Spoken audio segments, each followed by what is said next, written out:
Okay, hey everyone. My name is Nemanja Jurišić. We are launching a new episode of NT Podcast, which stands for Science and Theology. Our guest today is Dr. Benjamin Kilchör, professor of Old Testament. Welcome, professor, and how are you? Did I pronounce your last name correctly? Yes, thank you. It's a pleasure to be here. You pronounced it quite correctly. Yes, thank you. All right, nice. Today we will be addressing one of the hardest questions, documentary hypothesis, because many scholars accept it, and specifically creation accounts. There are many suggestions that they are in contradiction and many sources. So, Dr. Kilchör, I have some questions for you. And before we start, can you say something about yourself, what you do, and what is your specialty, and etc.? Yes, I'm a professor for Old Testament in Basel, in Switzerland. And so I'm teaching and also researching in the Old Testament. My special areas are, I would say, so my PhD thesis was on Deuteronomy, on the legal hermeneutics of Deuteronomy, and also the relationship of Deuteronomy with the other parts of the Pentateuch. My second book was on Ezekiel 40 to 48, the temple vision. In a sense, it also have to do with Pentateuch criticism because Ezekiel 40 to 48 was in the documentary hypothesis often regarded as a stage between D and P. And currently I'm working specifically in Genesis, in the primal history, and my current project is a literary history on the Old Testament in German. So this is what my main focus is currently. Awesome. Thank you so much. And it's a pleasure to have guests like you. I really love your work and follow you. So my first question is, what are the arguments for the unity of the two creation accounts that one author wrote both texts? Also, can you present arguments that the author of Genesis 2 and 3 had Genesis 1 in mind? Yes, I think there are a whole series of arguments of different kinds. Some are more conceptual, some more substantive, contextual, some are also linguistic. And maybe the best is if I give a few examples. First, I think this is in a sense, the most obvious thing. According to the documentary hypothesis, Genesis 2 and 3 is traditionally ascribed to the Yahwist. In the so-called Yahwistic texts, God is called Yahweh. In Genesis 2 and 3, however, God is not called Yahweh, but Yahweh Elohim. This is unique to the Pentateuch, and it obviously has the function of making it clear that the Elohim of Genesis 1 is identical to Yahweh. Yahweh Elohim therefore already presupposes Genesis 1, and only after the identity of Elohim with Yahweh has been clarified from chapter 4 onwards, Yahweh is then mentioned in the Yahwistic source without Elohim. So this is maybe, I think, the most obvious thing, but I can mention a few further points, but there are still more. For example, recent studies in the last maybe 10, 15 years have shown that the creation of man in the image of God, which is mentioned in Genesis 1, this is taken up in Genesis 2 when God forms man out of the dust and breathes into his nostrils. So we have parallels also with ancient Near Eastern rites where the statues of gods are in breath, so to say, and we have a link of the concepts there between Genesis 1 and Genesis 2. Then there are also some thoughts that are started in Genesis 1 and continued in Genesis 2. And there is one thing I have to say, I did not find this in any literature right now, so I am publishing it, and I don't know if anybody has dealt with it, but I don't find it in the commentaries. Namely, in Genesis 1, in the first 3 days, God creates the rooms and he gives names to the rooms, day and night. So he creates light and darkness and he names them day and night on day 1. Then the sky on day 2, he gives the name sky, and then the earth and the sea on day 3. But on day 4 to 6, the created spaces are filled with inhabitants, but God does not give names to the inhabitants. We have the small and the great light of day 4, but they are not called sun and moon. We have the animals that are created on days 5 and 6 according to their kind, but they are not named. God leaves naming of the inhabitants to man. In Genesis 2, then it is man's task to give names to the animals. The Hebrew wording there is strikingly identical to the wording used for God's naming on the first 3 days of creation. In Hebrew, it's kara le. So God is naming the rooms, but man is naming the inhabitants, and this does only work together if we have Genesis 1 and 2 together. Yeah, maybe if you want, I can give a final point, more detail, and then I think it's enough of examples. Yeah, please continue. This is more a detail. In Genesis 1:25, God says, or the text says that God made the animals with the verb make. In Genesis 2:19, it says that he formed the animals with the verb form. And then in Genesis 3, when we read about the serpent, we have the formulation that it was more crafty than any beast of the field that Yahweh Elohim had made. So the verb made, this is a reference back to Genesis 1 and not to Genesis 2. So we see there from the language that Genesis 3:1 is linked with Genesis 1:25. Awesome. So, yeah, it's impossible to refer something that is younger as a source. So, yeah, how do proponents of the documentary hypothesis respond to your arguments? Do you believe that the hypothesis is unfalsifiable because they can often assume some kind of redaction to address many arguments? For example, one author could have combined two different sources into a coherent narrative, changed some things, connected these texts in certain ways, etc. What is your response on this? I maybe would emphasize two things. Firstly, they often react with ignorance, because those who argue that we are dealing with two different authors in Genesis 1 and Genesis 2 and 3 are in a position of majority and of power. And I have read many commentaries on Genesis which simply do not address some questions where one could see that the texts are linked to each other. For example, I mentioned it before, I did not find an explanation for the fact that the naming interrupted by God in Genesis 1 after 3 days is continued by Genesis 2, or also this back reference of Genesis 3:1 with the making of the serpent as back reference to Genesis 1. So one reaction I would say is just to don't talk about, because you are in a majority position and you don't have to deal with arguments against your position. But the second thing is just what you mentioned. They resort to redactional activities as a deus ex machina, as your question also suggested. The extraordinary formulation Yahweh Elohim, for example, that I mentioned, is usually explained like this.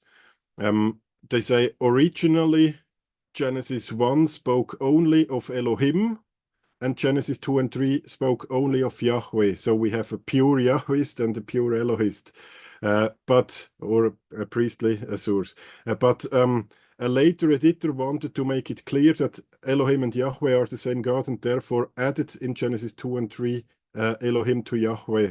After chapters 2 and 3, one might have learned the lesson, and so from chapter 4 onwards, Yahweh appears without Elohim. So this is just the reduction explains the connection between the texts.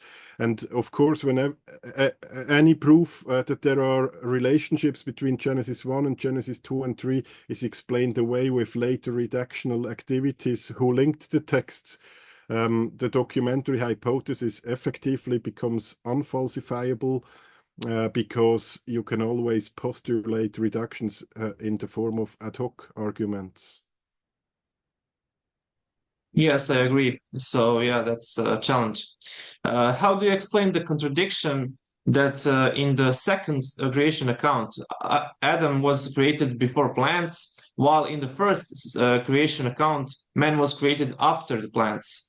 And moreover, Eve was created last, while in the first chapter, man and woman were created together. So the order in chapter 1 is plant, animals, man, and woman, while in chapter 2, it is Adam, plants, animal, Eve. How do you understand this contradiction? Yeah, I'm quite convinced by a very simple explanation that I found in the commentary on Genesis by the Jewish exegete Beno Jacob. First, one has to know that Hebrew has no tenses. So you can take the time of the verb from the verb form. The sequence of time usually arises from the context. If you read now Genesis 2 without the context of Genesis 1, then you indeed have the sequence Adam is created, then plants, and then animals. But if you already know the sequence from Genesis 1, then you know from the context that some things in Genesis 2 must be understood in the pluperfect tense, so they happened already before. For example, Genesis 2:19 would then have to be translated not as God formed the animals out of the ground and brought them to Adam, which suggests that the animals are created later than Adam, but as God brought the animals which he had formed out of the ground earlier to Adam. And this is possible in Hebrew without any problems, and this is the solution Beno Jacob proposes, and I find this quite convincing. Wow, what do you think about Victor Hamilton? He suggested that word for plants is not the usual word. It's like a bush or something in a desert. Do you agree, maybe? Yes, this is also true because the plants are in fact not created in Genesis 2. We don't have a creation of plants, but we have just the situation that they don't have grown yet. So I don't think any way that we there have a contradiction between Genesis 1 and 2. Oh, nice. And what about Eve? She's created later in the first chapter. We see a man and woman in the almost same time created. Yes, but this has something to do with how one interprets the creation of man in Genesis 1. And personally, I tend to agree with the interpretation that Genesis 1 does not want to say that man and woman are contained. No, that they want to say that man and woman are contained in the created human being, but not necessarily that they are already separate. So the text itself is ambivalent when it first says in the singular that God created the human being in his image, and then adds in the plural that he created them male and female. This formulation seems to me to imply that man and woman are already contained in the creation of Adam, but that they are only taken out of Adam, as it were, through a second act of God in Genesis 2. Similarly, if you read Genesis 5, verse 2, there we read in retrospect that God created them male and female and gave them the name Adam. So both are Adam until the woman is separated from Adam's side to be placed opposite to man.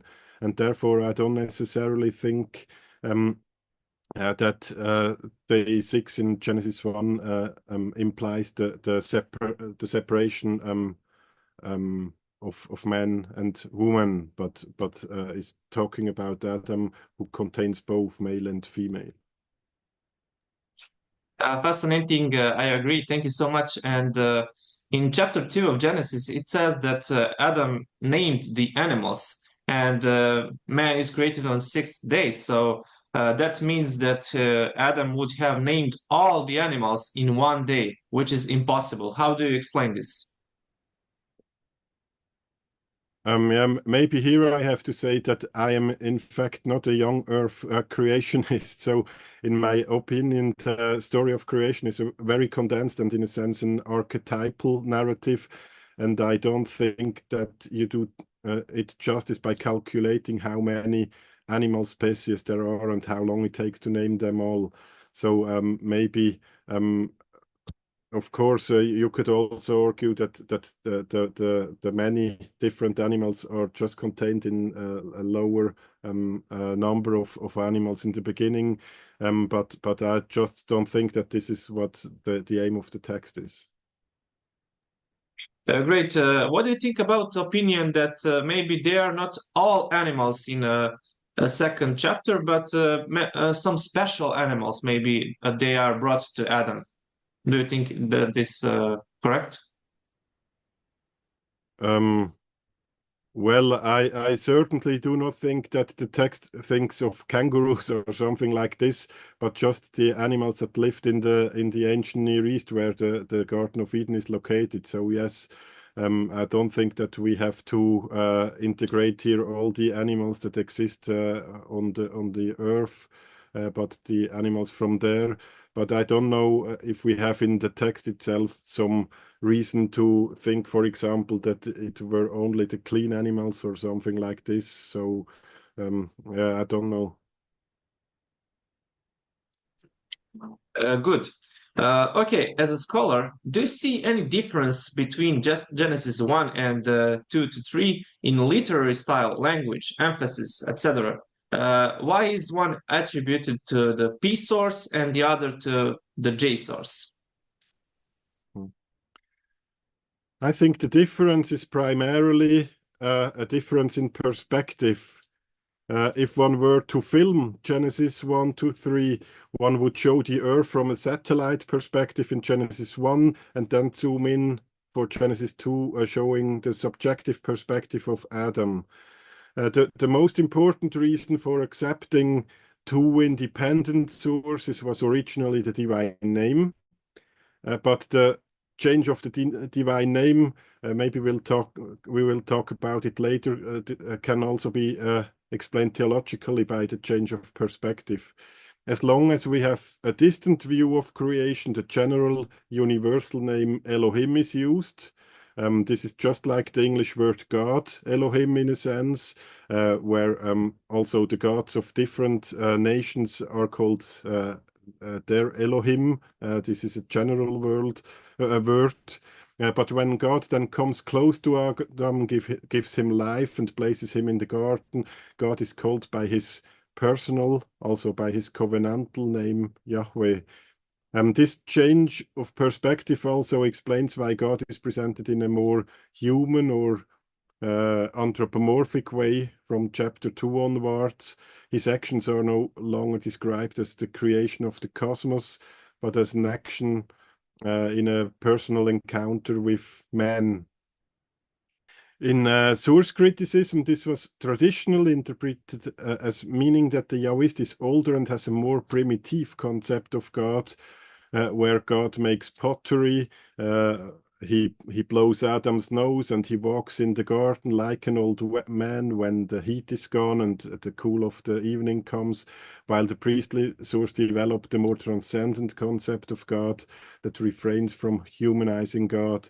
But nothing forces us, because this is about transcendence and immanence of God, and nothing, I think, forces us to play off the transcendence and immanence of God against each other and to assume that the theological thinking of the Old Testament authors could not be dialectical. Stylistically, Genesis 1 is a prologue, I think, and the actual action begins with Genesis 2. What regarding the language, in my opinion, I do not see a significant difference between the language of Genesis 1 and Genesis 2. Yeah, okay. And did ancient authors write in multiple styles, which between prose and poetry and similar? Is that even an indication of multiple authors, or is it a normal practice for the ancient Near East context? Uh, well, first of all, I think that Genesis 1 is not poetry, although some regard it as poetry because it has some formulaic and repetitive style, but it does not have the typical parallelism membrorum from Hebrew poetry, and it is in fact formulated in a narrative way with the Waf consecutivum for those who know how Hebrew works. So it is written stylistically in prose, but in a formulaic and highly composed prose. Such stylistic differences are, in my view, entirely plausible for a single author, based on what we know about writing training in the ancient Near East. Scribes learned to write with a mix of stylistically quite different texts.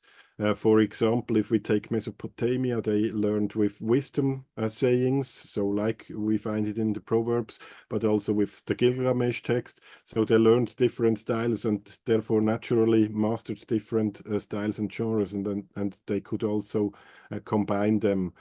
Sometimes I compare this also with the paintings of the Egypts, because in Egypt you have, if you look to these paintings, you always have things shown either from the front perspective or from the side perspective, but in the same picture. If you look to a pharaoh, you have the eyes from the front perspective, so you see the complete eye, but the head from the side perspective. They are combined, and everything is shown from the side that you can see it in the best way. So they are combined.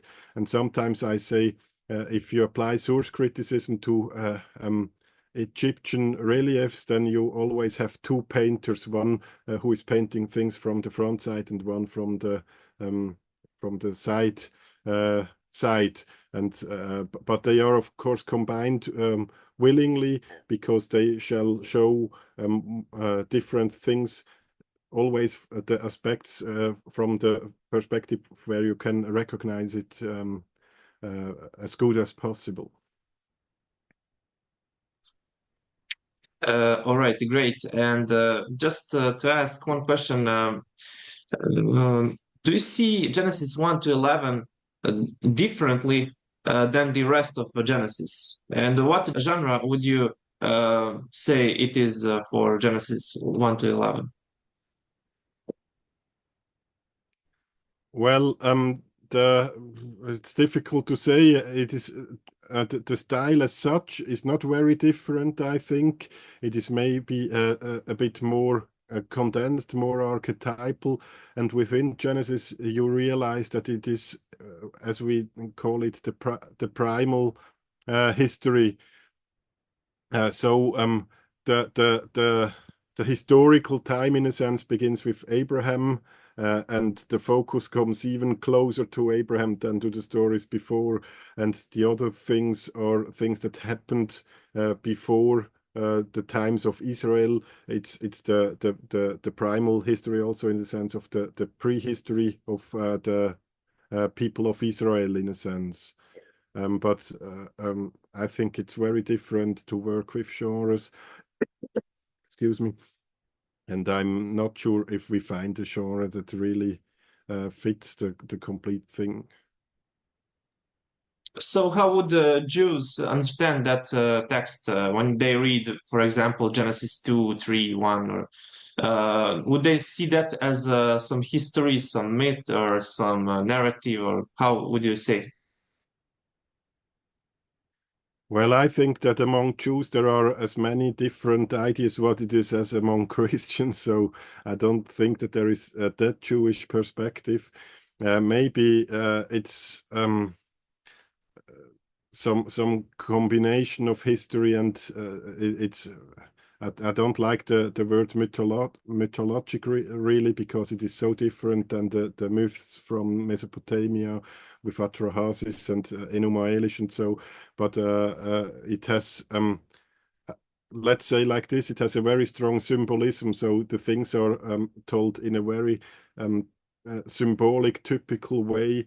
One short story that explains, in a sense, everything, and therefore it is a story about a history that once happened, but not it's not a historical book like the Book of Kings that wants us to tell the details of political constellations and all these things, but just in an archetypal way, how things started between God and man, I think. All right. Is the repetition of the description of an event a good argument for the hypothesis of multiple sources? Why do we even have two creation accounts? Wouldn't it be more logical if one author wrote it to have only one creation narrative, for example? Yeah, here I would like to answer it in two ways again. So, firstly, I do indeed think that repetition is not a problem. I mentioned before the poetic style of parallelism membrorum. We find this in many psalms, in proverbs, in prophetic speeches. For example, the first verse of the creation, Psalm 19. The heavens declare the glory of God, and the sky above proclaims his handiwork. So you have two lines, and they are, in a sense, repetitive. They say the same thing twice with some different words. In fact, this repetition is a stylistic device. It is called, as I said, parallelism membrorum, and we find it in a lot of literature in Hebrew, especially in poetic literature. Things are repeated in different words, and by this they are also deepened. Things are emphasized, different things. They are expanded also to include further aspects. But we also find this in narrative. Take, for example, Joseph. Joseph rises at the court of Pharaoh because he can interpret two dreams for Pharaoh, not one dream, but two dreams. The first dream is about 7 fat cows and 7 thin cows. And the second is about 7 thick ears of corn and 7 thin ears of corn. And Joseph says to Pharaoh, both dreams mean the same thing. So we can wonder why then two dreams at all. And Joseph says the doubling of Pharaoh's dream means that the thing is fixed by God and God will shortly bring it about. So here, as in the legal court, where a judgment is pronounced only on the testimony of two witnesses, the doubling has an important role to play. For example, also, maybe we'll also talk it about later. We have in the beginning God created heavens and earth, and then we have heaven and earth. And in Genesis 1, heaven is always mentioned before the earth. Heaven is the first witness, so to say, and then it changes, and the second witness, the earth, has the focus in Genesis 2. But this was just my first point to say that doubling is not a problem from my perspective, but my second point is that I think it's wrong to speak of two creation accounts at all, because only in Genesis 1 the world is created. In Genesis 2 the world is presupposed as created. Light and darkness are already created, day and night, sky, water and land, and the heavenly bodies. Nothing of this is created in Genesis 2. The animals or the plants have already been created but not yet grown because it has not yet rained. But they are not created, they just begin to grow when rain comes, and the man as a gardener. And the animals also have already been created, if one agrees, of course, to the interpretation that God brings the animals that were already created before to Adam. Only Adam's creation is examined and recounted in more detail in Genesis 2. So if we have two creation accounts, then only the creation of man is told twice and not the creation of the world. And it is important to know, I mentioned this also before, that objects, in ancient times, objects were not depicted in perspective, where you see everything in one perspective, but in aspects. This means that if you want to show several aspects, you show an object twice, always from the side which the object you want to show is best seen. The perspective view tries to bring all aspects into one picture. The aspective view prefers to show the objects in several pictures from all sides. And so I think certain things are just shown from different sides in Genesis 1 and 2. Yeah, excellent argument. And Lawrence Turner would put this like ancient writers did not have bold option for their time, so they instead would repeat. Would you agree with that thinking? Yes, this is also true in many respects. Of course, we know from some texts that they used red and black ink. So if they have had the tools in writing papyri, they could emphasize things also by using red ink. But I don't know if red ink were everywhere available to bold things. Yes, so this it might be right. Yes. Okay, thank you so much. Is this an indication of separate source? For example, P. Text goes like this. These are the generations, Toledot, of the heavens and the earth. Since we find a similar formula in several places in Genesis. In Genesis 6:9, 10:1, 11:10, 11:27, 25:12, and 25:19. So what do you say?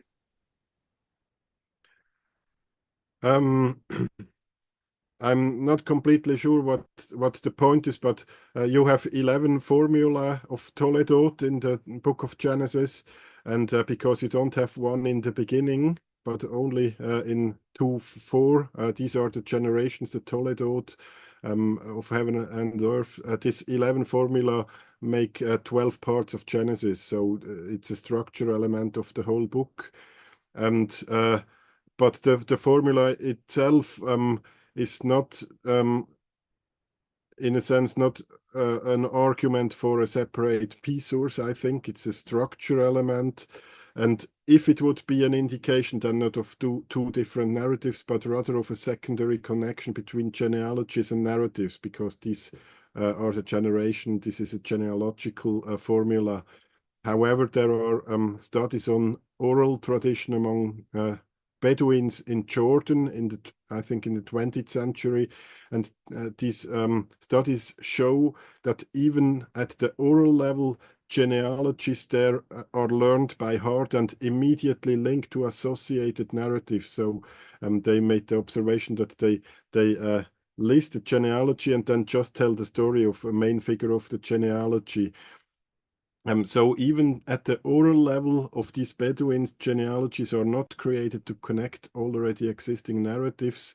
Richard Averbeck of Trinity Evangelical Divinity School, he wrote a nice essay on this in an edited volume that I co-edited. It's a volume, A Paradigm Change in Pentateuchal Research, where he shows that a genealogy and narrative is or can be linked and belong together already on an oral stage, and it does not necessarily point to different sources. Oh, great honor. He's an excellent scholar and respected, so nice. Why is God called Elohim in one account and Yahweh in other? You addressed this question a little, but is that a good argument that the text contains multiple sources? The first version of the creation story always refers to the creator as God 35 times. The second version always referred to him by his name, Yahweh God, 11 times, or Yahweh Elohim. The first version never calls him Yahweh, and the second version never calls him God or Elohim. That is a quote of Richard Elliott Friedman. What is your thought? Well, my thought is that Friedman's claim is false. In fact, you can see this particularly in Genesis 3, verse 1. There it first says that the serpent was more crafty than any beast of the field that Yahweh Elohim had made. And in the same verse, in the second half, the serpent then asked the woman, should Elohim have said, So we are in a Yahwistic text, but the serpent says, should Elohim have said, without Yahweh, no Yahweh there. The moment the serpent begins to speak, the divine name Yahweh disappears from the text.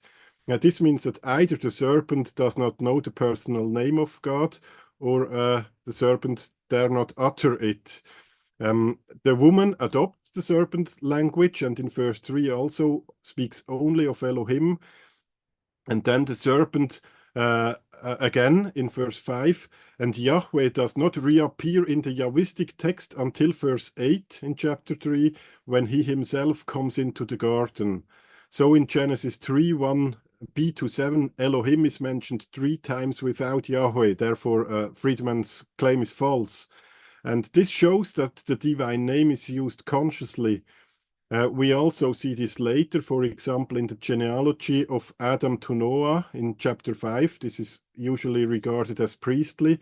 And there it begins with Elohim in verse 1 and ends with Yahweh in verse 29. When Noah is born, and Lamech says, maybe Yahweh will give us freedom through Noah. So in a priestly text, the name of Yahweh is used, or then again in Noah's blessing of his sons, where the divine name of Yahweh is used in the blessing of Shem, and Elohim is used in the blessing of Japhet in chapter 9, verses 25 to 26. So in short, and I can say I'm just currently I'm writing an essay on the use of the names of God in Genesis 1 to 11, and I think it can be shown throughout that the names are used deliberately. And one can say that Elohim is the general, the universal divine name. Yahweh is the personal divine name, the covenant name of the God of Israel.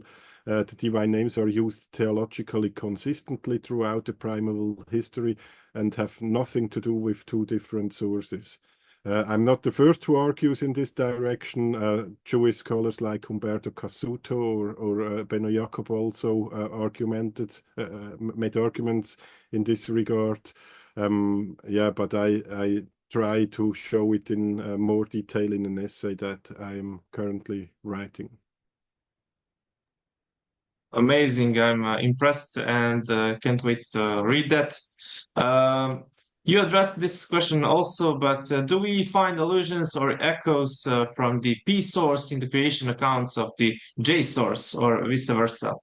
What are the examples? Could a redactor have done this so that the text remains recognizable to scholars who can reconstruct a separate source?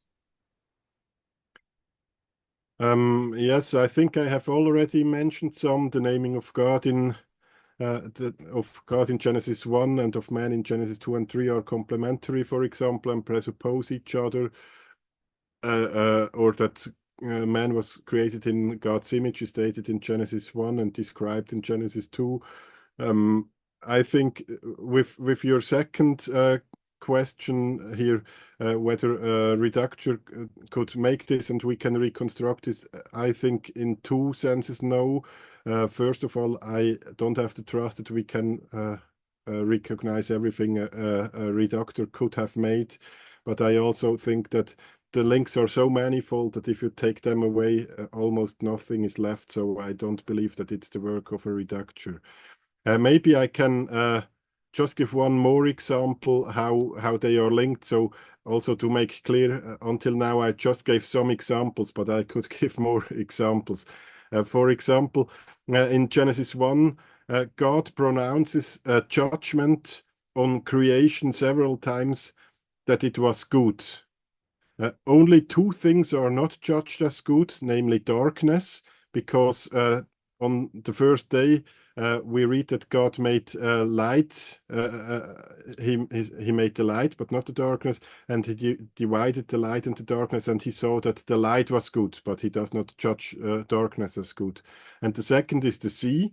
The second day of creation is in fact the only day we only have water on the second day of creation, and it's the only day when God does not judge it as good. So we have God who judges what is good and what is not. And in Genesis 2, God then says for the first time it is not good, namely that man should be alone. And in Genesis 1 and 2, therefore, God is presented as someone who is able to distinguish between good and bad. At the same time, in Genesis 2 and 3, there is the tree of knowledge of good and bad, from which humans are not allowed to eat. And Genesis 3, verse 6, in memory of Genesis 1, where God said it is good, or he saw that it was good, Genesis 3:6 formulates, and the woman saw that it was good, namely good to eat from the tree. So she saw and looked and saw that it was good, but it was not good. The knowledge of good and bad, like the naming, is one of the themes that connects Genesis 1 and 2 and 3, and they make clear that God can judge what is good and bad, but man who is autonomous from God is not able, he's able to see and to judge, but Eve makes a wrong judgment, and this is also one of the links. And I just think the story does not work anymore if you attribute all of this to a later reductor. Wow, incredible example. So I agree. And I wonder, do you have more examples? Because I think you mentioned some argument from structure, maybe chiastic structure or something else. Can you mention that? Did you use that argument? From chiastic structure.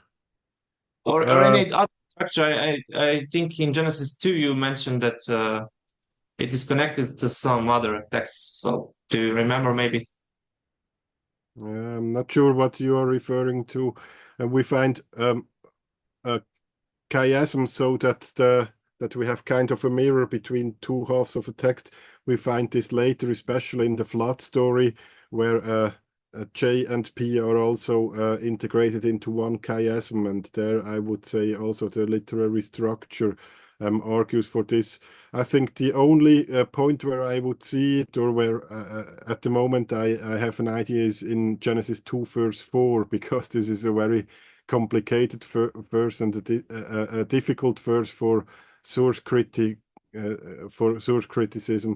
Because the first half of the verse, the Toledot of heaven and earth, you mentioned it, is attributed to P because of the Toledot, but the second half of the verse already uses Yahweh Elohim and is therefore Yahwistic. So we have one verse that has to be split in half, and the two halves are in Hebrew exactly chiastic parallel, so they build a chiasm put together, but source criticism has to split them because they have signals for the two distinct sources.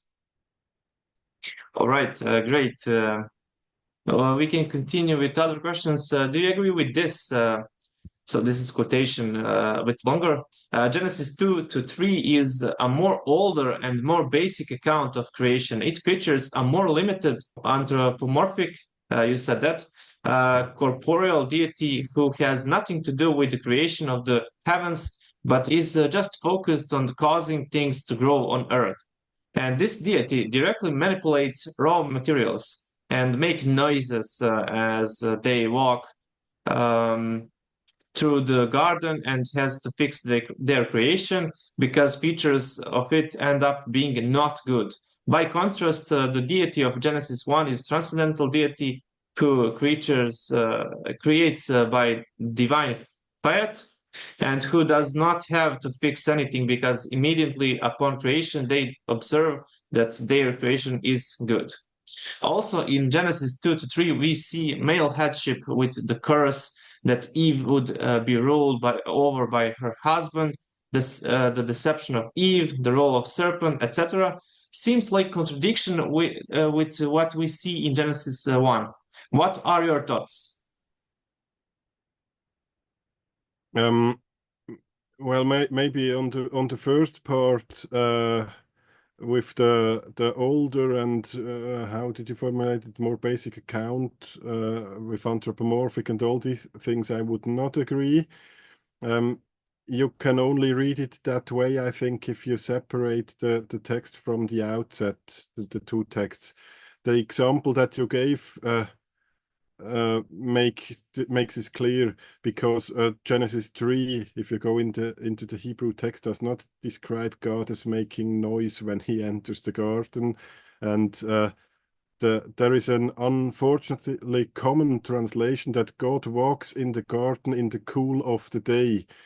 So therefore he must be an old man who cannot bear the heat of the day. But this does not correspond, in my view, to the Hebrew text, and I relate here on an argument of Meredith Klein. When you look at the Hebrew text, it says that God comes into the garden, in Hebrew, le ruach hayom, as the spirit of the day is a verbal translation. And it means he comes as spirit, so not as an old man, but as spirit, and as the spirit of the day, not of night, because God made in the beginning he made he made light and separated light from darkness and called the day the light day and the darkness night. Therefore, because he brought light into the darkness, he is the spirit of light, of the spirit of the day, and not of the night. And this is he comes as a spirit of the day, and Adam and Eve do not hear him making noises, but they hear his voice, and they are afraid. And this is the voice of the Creator God. Unfortunately, spirit of the day is often misunderstood as cool of the day or evening cool. But translated properly, this leads us to several references to Genesis 1. In Genesis 1, God also comes over the water as spirit, and he speaks, and his words bring light and bring day into the darkness, and turn night into day. So we have in Genesis 3 the situation that is parallel to creation. Adam and Eve have sinned, and they want to hide themselves in the dark when God comes. But God is spirit, and he is the spirit of the day and of light, and when he speaks, it happens. And Adam and Eve have to learn this when they want to hide from him. They can, in a sense, say, with Psalm 139, verse 7, where shall I go from your spirit, or where shall I flee from your presence? The transcendent creator God from Genesis 1 is coming as spirit and as light, and they cannot hide from him and have to hear the words of judgment from the same voice that created heaven and earth. And therefore, I think exactly this is an argument to link the texts to each other and not to separate them. And then I think you also made a second point. I have to remind Yeah, with about the male headship, curse, Eve ruled over husband, deception, role of serpent. We don't see that in Genesis 1, so that's argument. And also, sorry, about that's not yeah, in second creation account we have something that's not good. Yeah, so it seems like God is doing some mistake, they say. yes. Okay, but I also don't see here a contradiction. In Genesis 1, we have the blessing of creation, be fruitful and multiply and fill the earth. In Genesis 2, Adam and Eve are given to each other so they can pass on the gift of life. In Genesis 3, the fall occurs, and when God then speaks with them, it is directly about the question of the blessings of creation. What will happen to the offspring? And it becomes clear that the blessing from Genesis 1 continues but is made more difficult. However, the woman is promised a descendant who will fight the serpent's descendants. The blessing of Adam and Eve from Genesis 1 is followed by the curse against the serpent and the ground from Genesis 3, and the curse also then against Cain in Genesis 4. So if we read Genesis 1 and Genesis 2 and 3 separate from each other, we only have blessing in Genesis 1 and only have curse in Genesis 3. But there is no blessing in Genesis 2. And if we would not read it together, so we have the motive of blessing and curse. And if we would not read them together, since Genesis 2 has no blessing, in the Yahwistic account, there would be no blessing at all, only curse. But if we think also from other texts, Deuteronomy 28, for example, that blessing and curse belong together, then we have to take together also Genesis 1 and Genesis 2 and 3. And yeah, the other thing is what I just mentioned with some bad things. God does not say darkness is not good, but in fact, he creates light and he sees that the light is good, and this implies that the darkness is not good. So we are already confronted with the fact in Genesis 1 that there are things in the reality of Earth that are not good. Yes. Amazing answer. Thank you so much. Now, this is another quote.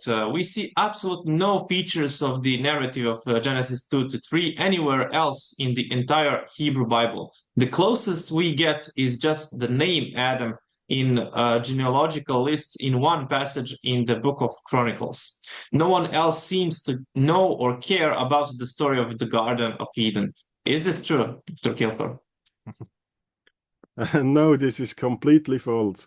There are many allusions to Genesis 2 and 3 for those who have ears to hear. But the problem is that people then say these allusions are in texts that are older than Genesis 2 and 3, therefore they cannot be allusions. But I can give you 3 examples, but there are more. And in fact, there are often subtle allusions, and the possibility to make a subtle allusion to the story, and not a very explicit one, means that the story has to be well known. So the better known a story is, the subtler the allusions can be. So 3 examples. Firstly, the book of Hosea. In Hosea 6, verse 7, God accuses the northern kingdom of Israel of having broken his covenant like Adam. Like Adam, we have the formulation. Unfortunately, it is often claimed today that Adam refers to a village on the Jordan and not to the person Adam from Genesis 3. And there happened something, but we don't know what it was, but it was a breaking of a covenant, of God's covenant. And therefore, Hosea 6:7 is not about Genesis 3, but this is only claimed because the interpreters believe that Hosea could not have known Genesis 3. Neither linguistically nor in terms of content does this make sense with the village, because firstly, the Hebrew does not say that the covenant was broken at Adam, but like Adam. For those who know Hebrew, not be Adam, but ke Adam, like Adam did. It's a comparison. And then the verse is part of a series of references to sexually connoted sins in Genesis. Covenant broken like Adam is Hosea 6, verse 7. Then verse 8 speaks of Gilead and the deceit by blood, which refers to the story of Rachel and her household idol, which she hides under the saddle. And says that she cannot get off the saddle because she has a menstruation blood. So deceit by blood. And then Hosea 6, verse 9 speaks of a shameful deed of priests in Shechem, which refers to Genesis 34, where Levi and Simeon caused a bloodbath in Shechem. So in fact, we have Hosea 6, 7 to 11, with allusions to several stories of Genesis, including also Genesis 3. This is my first example. Second is the book of Ezekiel, and we have many allusions to Genesis 2 and 3 in the book of Ezekiel. At the beginning of chapter 2, where Ezekiel is called to be a prophet, Ezekiel has seen the glory of God, of the Creator God, in fact, with many creation motifs in Ezekiel 1, and he lies like a dead on the ground on his face before God. God calls him to be a prophet, and then he breathes his spirit into him and rises him up and gives him the name Ben Adam. You are son of Adam. This is a clear allusion to Genesis 2:7, where God imbreathes Adam. And there are then, starting there, many allusions to Genesis 2 and 3 in the book of Ezekiel. One could mention Ezekiel 28. I mention only 2. Ezekiel 36, 35 promises that the devastated land of Israel will be like the Garden of Eden. This is an allusion to Genesis 2 and 3. Ezekiel 47 then shows up the river of living water that flows from the new temple. This description contains several references to the river of paradise in Genesis 2. These are so Hosea and Ezekiel, and my third example is the book of Kings, and especially the prayer of Solomon in Kings 1 Kings 3. Solomon asks for an obedient heart so that he can recognize what is good and what is evil. In my opinion, this request alone contains allusions to Genesis 3, where the recognition of good and evil is discussed in identical terms, also the same formulations. Adam and Eve want to gain the knowledge of good and evil through disobedience, but Solomon prays for an obedient heart to learn what is good and what is evil. And God's answer also fits. He says, because Solomon does not ask for long life, think of the tree of life in the garden, nor for wealth or the death of his enemies. God likes the request and gives Solomon what he asks for. We also have in the Proverbs of Solomon 4 references to the tree of life, which fit this discussion. The tree of life is for those who are obedient, patient, and humble, like Solomon. And I think the trees of life in the book of Proverbs also refer to Genesis 2 and 3. Yeah, this is unbelievable. I didn't know many of them. So nice.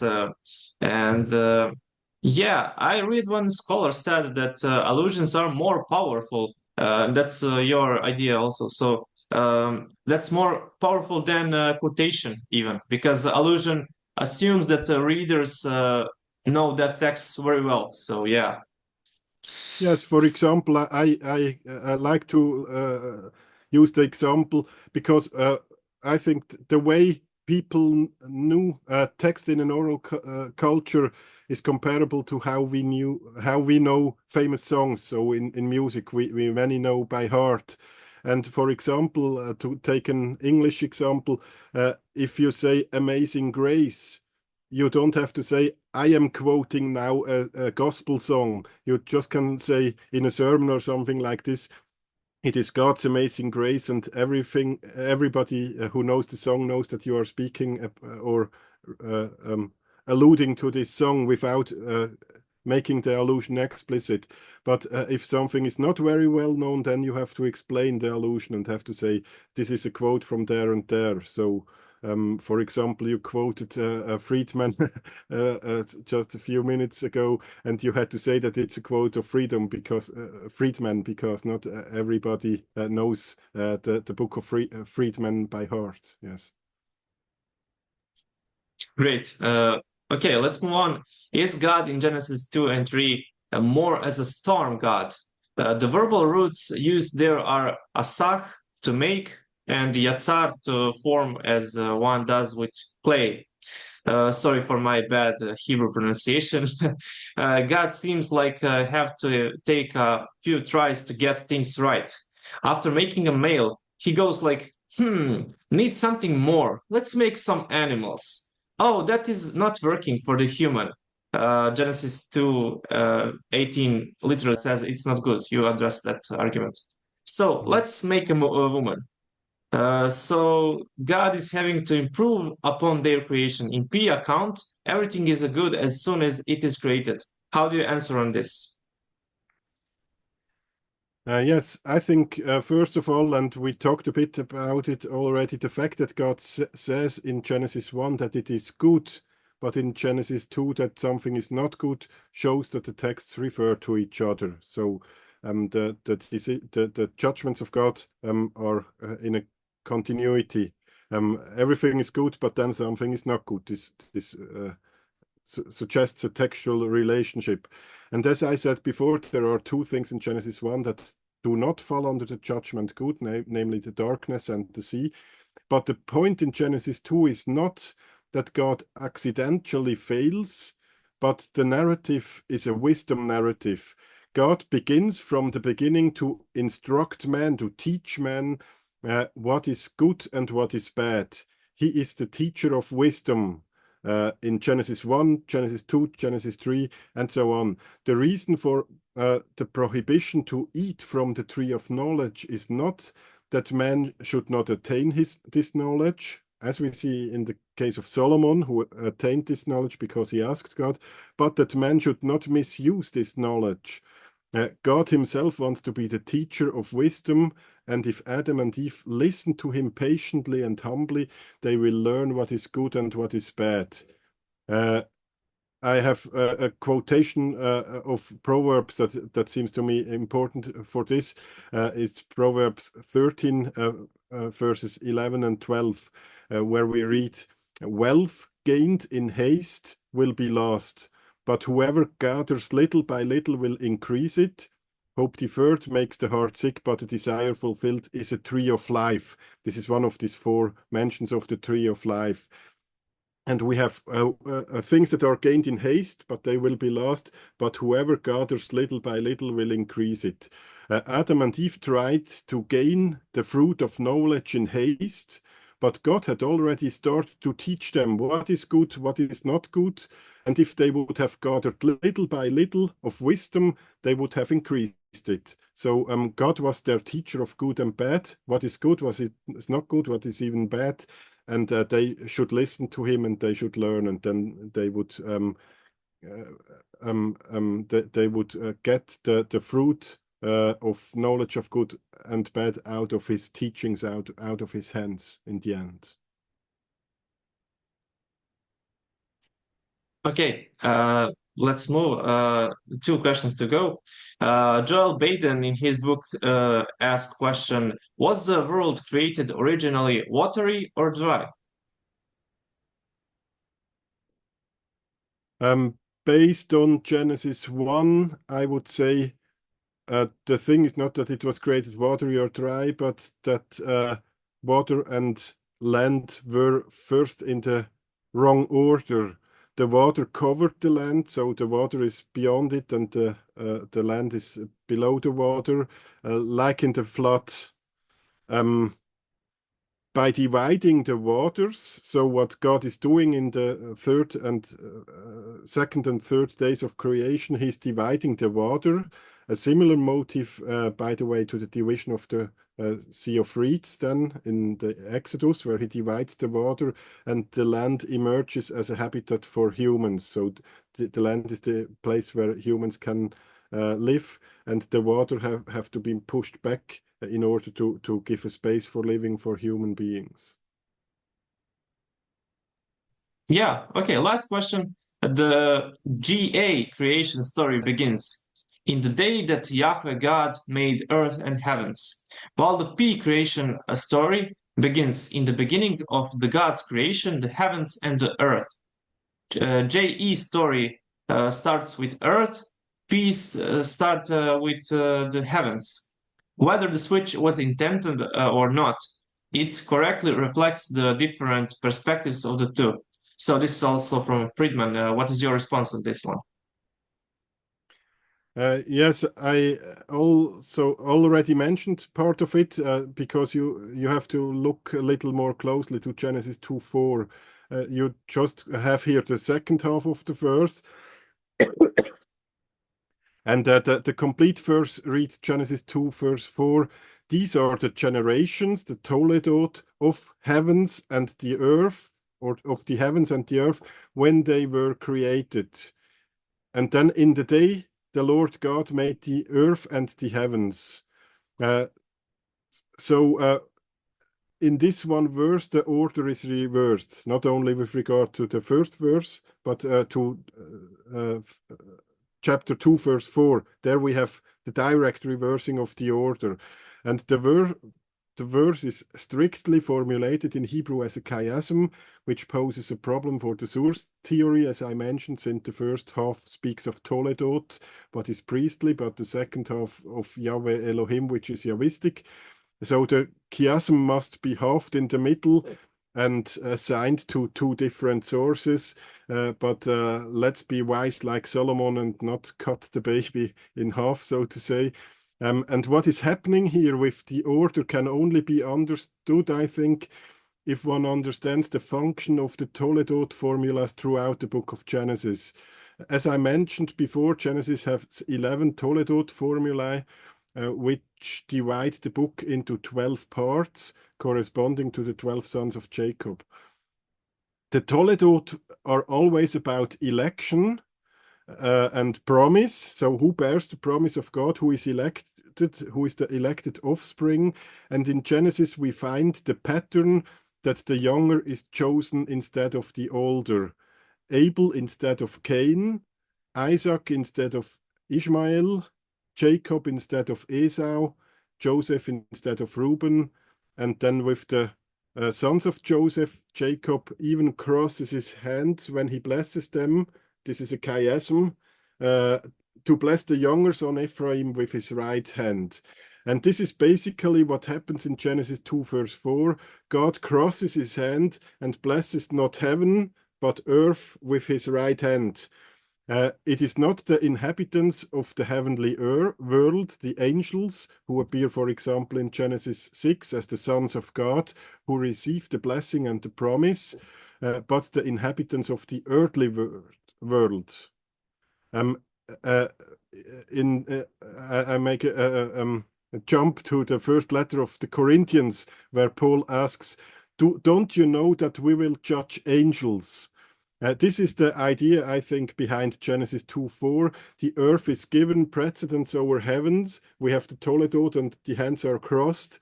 God writes history not with the angels, but with human beings. And in a biblical theological perspective, in Jesus Christ, he does not become an angel, but a human being. The offspring of Genesis, so to say. Therefore, in Genesis 2, verse 4, after the creation of heaven and earth, the order is reversed and the focus is on the earth, where God creates Adam out of Adamah, of the soil, in his image, breathes the divine breath into him and establishes him as a priest king on the earth, not in the heaven. So Adam shall rule over as the image of God over the earth, not over the heavens. Not, in short, not the angels are the firstborn sons of God. They are the firstborn sons of God, so to say. They are called Bene Elohim, sons of God, in the primal history. But human beings as the afterborn, as the second creation, second created images of God, in a sense, they shall inherit God's promise and property. And therefore, I think the order is changed. And this has to do with the Toledot, where always the younger gets the blessing before the older one. Yes. All right, Professor Kilchör, thank you so much. Do you have any conclusion for the end? Yeah, we had some repetitions of questions, but I hope that our audience will not make some many sources of this because this is one author. Yeah. Yes, yes, yes. Yes, Yeah, so and just let me ask you, what is your hypothesis of authorship of Pentateuch? Because you reject the documentary hypothesis, but what is your theory and suggestion? Can you say that at the end? I think what belongs authorship, the Pentateuch as a whole is an anonymous work.